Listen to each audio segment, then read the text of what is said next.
Good morning and welcome to another edition of Daily Brew, your morning pick-me-up. I'm Mark Preuss, pastor of the Naples SDA Church. This morning I want to share with you a text found in the book of Numbers, chapter 21, verse 8, and here's what it says.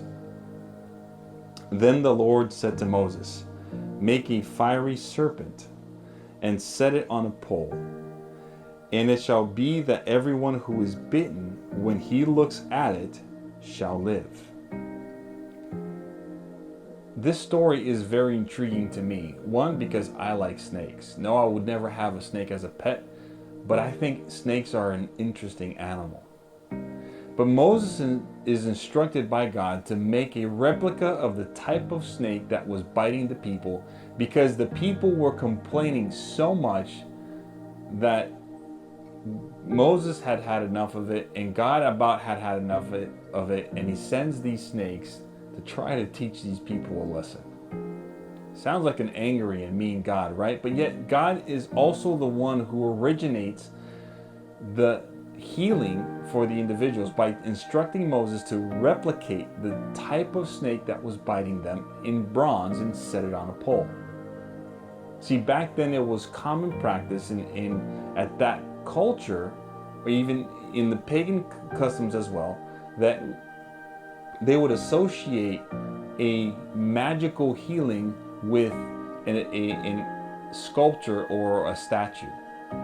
So God takes that and utilizes that for people to look at that snake so they can be healed.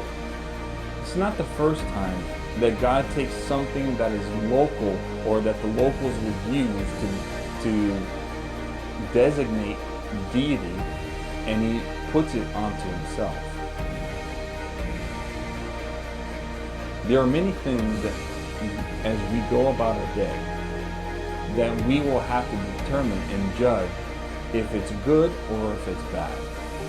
There are many things that you and I have to distinguish. Is this profitable? Is this not?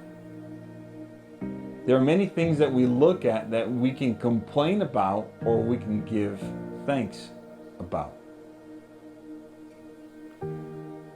So we know that God can take bad things and turn them into good. But we also can turn good things into bad. The challenge that you and I have is to distinguish between the two.